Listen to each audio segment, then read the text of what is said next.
Hello guys, അടിച്ചുപോയ capital തിരിച്ചു പിടിക്കാൻ പറ്റുന്ന സീരീസിന്റെ പാർട്ട് നമ്പർ 2. കാര്യം സിമ്പിൾ ആണ്, ബട്ട് വെരി പവർഫുൾ ആണ്. ആരാധകരെ ശാന്തരാകുവിൻ.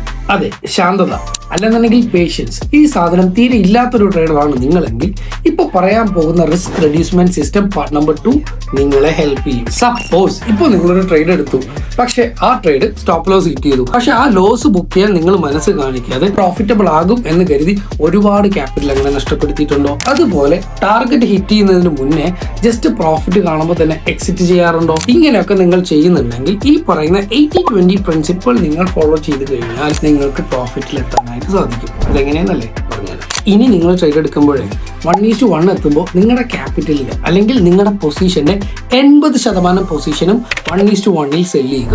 ബാക്കി വരുന്ന 20% പൊസിഷൻ മാത്രം നിങ്ങൾ ട്രയൽ ചെയ്ത് മാക്സിമം പ്രോഫിറ്റിൽ ബുക്ക് ചെയ്യാൻ ശ്രമിക്കുക. ഇങ്ങനെ ചെയ്തു കഴിഞ്ഞാൽ നിങ്ങളുടെ റിസ്ക് നിങ്ങൾക്ക് കുറയ്ക്കും. അതായത് നിങ്ങൾ ഓൾറെഡി പ്രോഫിറ്റിലാകുന്ന പൊസിഷൻ ഒറ്റയടിക്ക് SL അടിച്ചു കഴിഞ്ഞാൽ നിങ്ങൾക്ക് ലോസ് ആകും എന്നുള്ളതല്ലേ നിങ്ങളുടെ ഭീതി. ഇത് ഒഴിവാക്കാനായിട്ട് ഈ ഒരു മെത്തേഡ് നിങ്ങളെ ഹെൽപ്പ് ചെയ്യും. ഞാൻ ഫസ്റ്റ് സീരീസിൽ പറഞ്ഞ മെത്തേഡ് നിങ്ങൾ ഫോളോ ചെയ്ത് കഴിഞ്ഞാൽ നിങ്ങൾക്ക് end of the month profitable ആവാം. ആൻഡ് ദിസ് മെത്തേഡ് ഫോളോ ചെയ്ത് കഴിഞ്ഞാലും നിങ്ങൾക്ക് നിങ്ങളുടെ ക്യാപിറ്റലിനെ പ്രൊട്ടക്ട് ചെയ്യാനും നിങ്ങളുടെ പ്രോഫിറ്റ് സേവ് ചെയ്യാനും പറ്റും. എല്ലാ ദിവസവും പ്രോഫിറ്റബിൾ ആവാൻ നോക്കിയിട്ട് എൻഡ് ഓഫ് ദി മന്ത് ലോസിലാകണോ, അതോ എല്ലാ ദിവസവും പ്രോഫിറ്റബിൾ ആകുന്നതിന് പകരം എൻഡ് ഓഫ് ദി മന്ത് ഒരു 2-3% പ്രോഫിറ്റ് ബുക്ക് ചെയ്ത് മറന്നു?